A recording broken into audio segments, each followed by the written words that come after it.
محترم بھائیو، قرآن مجید فرقان حمید سورہ بنی اسرائیل سے ایک آیت مبارکہ آپ کے سامنے تلاوت کی ہے۔ نبی اکرم صلی اللہ علیہ وسلم کی ایک حدیث مبارکہ آپ کے سامنے پڑھی ہے۔ اس مختصر وقت میں اس آیت مبارکہ اور اس حدیث مبارکہ کا جو زبدہ اور جوہر ہے، جو مرکزی مضمون ہے، جو اس میں پیغام ہے، وہ آپ کے سامنے رکھتا ہوں، پھر نماز ادا کرتے ہیں۔ توجہ رکھیے گا۔ اللہ رب العزت نے فرمایا ہے، میرے بندے کسی بھی ایسی چیز کے پیچھے نہ پڑا کرو جو فضول ہو، جس کا تمہیں کوئی فائدہ نہ ہو، جس کا تمہیں کوئی علم نہ ہو، اس چیز کے پیچھے نہ پڑا کرو۔ کان، آنکھ اور دل، اس کے بارے میں سوال کیا جائے گا۔ کان، آنکھ اور دل، اس سے سوال کیا جائے گا۔ اور اللہ کے نبی صلی اللہ علیہ وسلم نے ارشاد فرمایا ہے، کسی مسلمان کے حسن اسلام کی نشانی یہ ہے، کسی مسلمان کے حسن اسلام کی نشانی یہ ہے کہ وہ فضول کاموں میں اپنا وقت صرف نہیں کرتا ہے۔ آیت مبارکہ میں درس اس بات کا ہے کہ فضول کاموں کے اندر اپنے اعضاء کو، اپنے جسم کو مصروف نہ کرو، اور حدیث مبارکہ کا درس بھی یہی ہے۔ اور پھر آیت مبارکہ میں خصوصاً نام لیا ہے 3 اعضاء انسانی کا، آنکھ، کان اور دل کا، کہ ان سے سوال کیا جائے گا۔ کان عنہ مسئولا۔ ایک تو انسان سے یہ سوال ہوگا کہ انسان دل کو، کان کو، آنکھ کو آپ نے کہاں استعمال کیا ہے،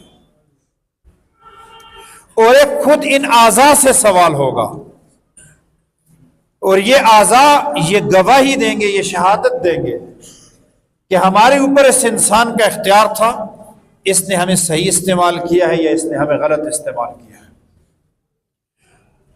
قرآن مجید فرقان حمید اور نبی اکرم صلی اللہ علیہ وسلم کی احادیث مبارکہ پر مکمل غور و فکر کرنے سے معلوم ہوتا ہے کہ انسان کے جسم میں 6 اعضاء ایسے ہیں، 6 اجزاء ایسے ہیں، 6 ارکان ایسے ہیں، 6 جوارح ایسے ہیں کہ ان 6 اعضاء کی حفاظت بہت ضروری ہے، اور انسان کے نیکی یا گناہ کا تعلق بھی انہی 6 اعضاء کے ساتھ ہوتا ہے۔ آنکھ، زبان، کان، ہاتھ، دل اور شرمگاہ، یہ 6 اعضاء ہیں۔ اللہ رب العزت نے قرآن مجید میں 3 اعضاء کو تو خصوصاً بار بار بیان کیا۔ الذی جعل لکم السمع والابصار والافئدہ قلیلا ما تشکرون۔ وہ اللہ رب العزت جس نے تمہیں آنکھ دی ہے، جس نے تمہیں دل عطا کیا ہے، جس نے تمہیں کان عطا کیے ہیں، تم بہت کم ہی اللہ کا شکر ادا کرتے ہو۔ هو الذی انشأ لکم السمع والابصار والافئدہ قلیلا ما تشکرون۔ اللہ وہ عظیم الشان ذات ہے کہ اس اللہ رب العزت نے تمہیں آنکھ عطا کی، تمہیں کان عطا کیے، تمہیں دل عطا کیا ہے، تم بہت کم اللہ کا شکر ادا کرتے ہو، بہت کم اللہ کا شکر ادا کرتے ہو۔ ہم اپنے جسم میں غور و فکر کریں، ان لوگوں سے پوچھیں جو کانوں کا آپریشن کرا کے بیٹھے ہوئے ہیں، جن کی نگاہیں کام نہیں کرتی۔ ان لوگوں سے پوچھیں جو آنکھوں کی سخت بیماریوں میں مبتلا ہیں، اور ان لوگوں سے پوچھیں جن کا دل کام چھوڑ گیا ہے، وہ کتنی میڈیسن استعمال کرتے ہیں، وہ کتنے بے چین ہیں۔ اللہ رب العزت نے اس آنکھ میں اتنے قیمتی کیمرے لگا رکھے ہیں کہ دنیا نے جو سب سے اعلیٰ قسم کے کیمرے ایجاد کیے ہیں، مہنگے ترین کیمرے جو ہیں، ان کیمروں سے کروڑ درجہ بہتر اور قیمتی اللہ نے ہر انسان کو مفت میں آنکھوں کے کیمرے عطا کیے۔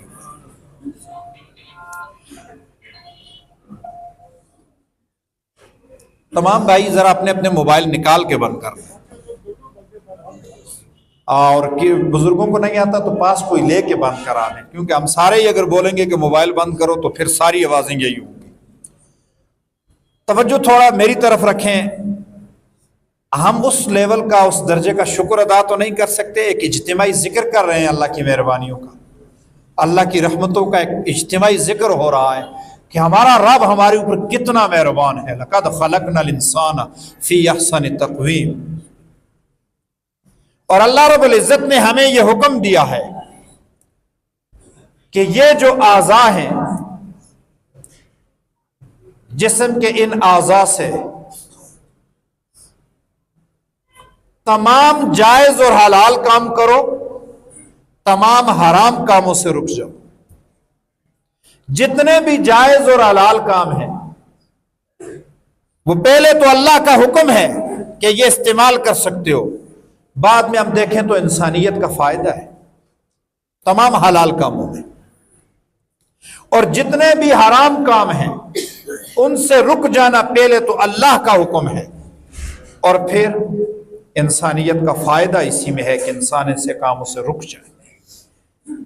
یہ حرام ہے، یہ اللیگل کام ہے۔ اللہ رب العزت کا بھی ایک قانون ہے، اللہ کا ایک دستور ہے، بلکہ اللہ ہی کا اصل قانون اور دستور ہے، اس کے خلاف کوئی بات کرنا یہ اللیگل ہو جائے گا، یہ قانون کے خلاف ہے، یہ ضابطے کے خلاف ہے۔ تو ان اعضاء کی حفاظت کیا ہے؟ دل کفر کو نہ سوچے، ایمان کو سوچے، ایمان پر یقین رکھے، دل شرک کے خیالات نہ لائے، دل میں توحید کے خیالات ہو۔ اشہد ان لا الہ الا اللہ و اشہد ان محمدا عبدہ و رسولہ۔ آنکھ اور زبان سے اسلام اور ایمان کا کام لیا جائے، کفر اور شرک کا کام نہ لیا جائے۔ اور سب سے اہم اور بڑھ کر یہ بات ہے کہ ان اعضاء کو گناہوں میں استعمال نہ کیا جائے۔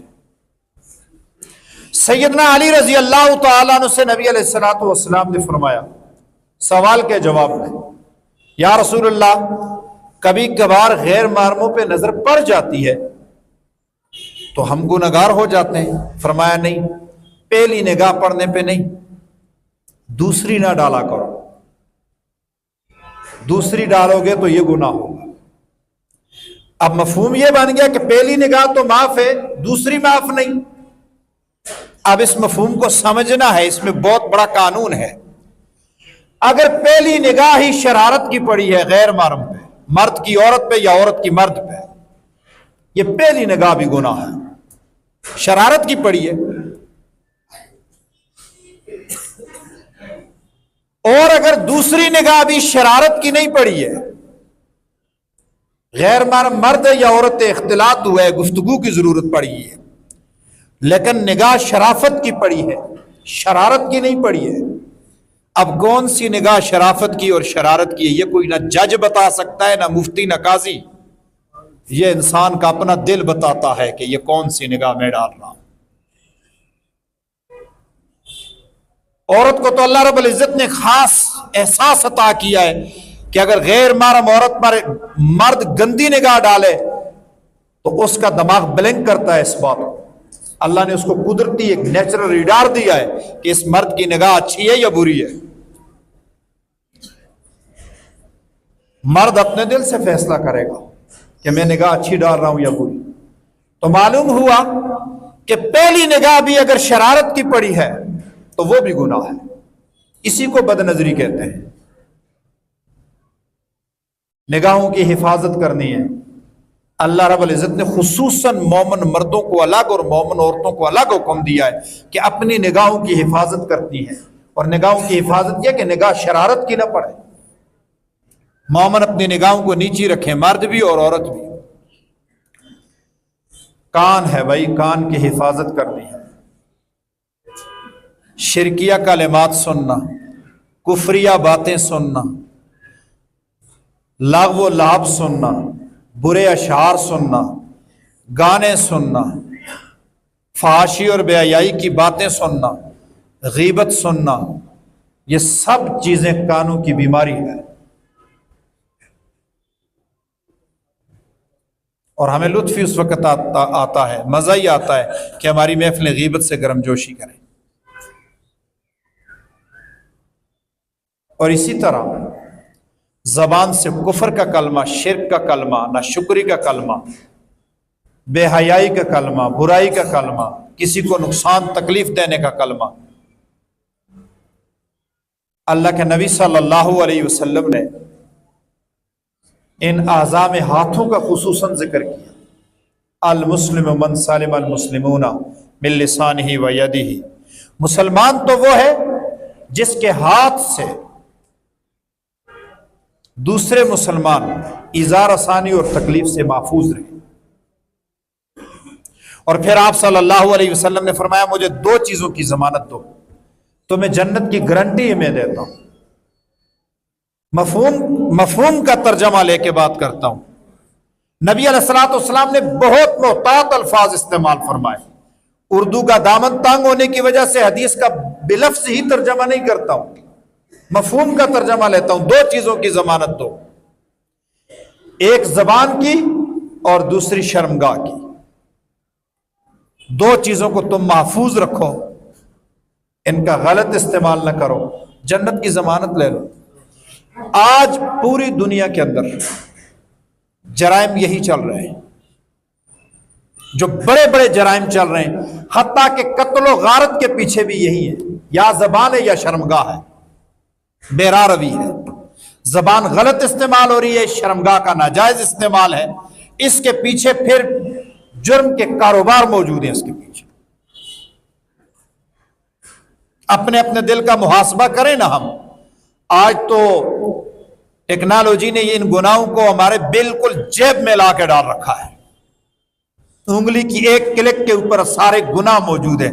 ہم اپنے دل سے ذرا پوچھیں، اللہ خوب جانتا ہے، واللہ علیم بذات الصدور، ہم کتنے پارساں ہیں اور کتنے متقی ہیں، اللہ خوب جانتا ہے۔ کیا کل اگر ہمارے ماں باپ کے سامنے ہمیں کھڑا کر دیا جائے، ہمارے دوستوں کے سامنے، ہمارے رشتہ داروں کے سامنے، ہمارے تعلق داروں کے سامنے، اور ہمارے اعضاء سے پوچھا جائے کہ حساب دو، اللہ رب العزت ہماری حفاظت فرمائے۔ یہ جتنے بھی جرائم ہیں یہ جرائم فضولیات ہیں، اور بندہ اچھا مسلمان وہ ہوتا ہے جو فضولیات میں نہ پڑے۔ بہت ساری چیزوں کا دین سے تعلق ہی نہیں ہوتا ہے، ہم ان کو دین سمجھ کے ان کو خریدتے رہتے ہیں، لا یعنی چیزیں۔ بہت سارے سوالات ایسے ہیں جن کا کوئی تعلق نہیں ہوتا ہے، بہت ساری چیزیں ضرورت ہی نہیں ہوتی ہیں، ہم اس کے پیچھے پڑ جاتے ہیں۔ اچھا، من حسن اسلام المرء ترکہ ما لا یعنیہ پہ محدثین نے جو ایک مکھن نکالا ہے، اس کا معنی کیا ہے؟ انہوں نے کہا ہر وہ چیز فضول ہے جس میں دین کا اور بندے کا ذاتی فائدہ نہ ہو۔ ہر وہ چیز ٹھیک ہے جس میں کوئی دینی فائدہ ہے، ہر وہ چیز ٹھیک ہے جس میں بندے کا ذاتی فائدہ ہے، ہر وہ چیز فضول ہے جس میں بندے کا نہ دینی فائدہ ہو نہ ذاتی فائدہ ہو، وہ فضول ہے۔ اب جس کام میں دینی اور ذاتی فائدہ نہ ہو اس کام کو کرنا فضول ہے، اور ہم اپنی زندگی کا محاسبہ کر لیں کہ ہم کن کن فضول چیزوں میں پڑے ہوئے ہیں۔ اللہ رب العزت ہمیں عمل کرنے کی توفیق عطا فرمائے۔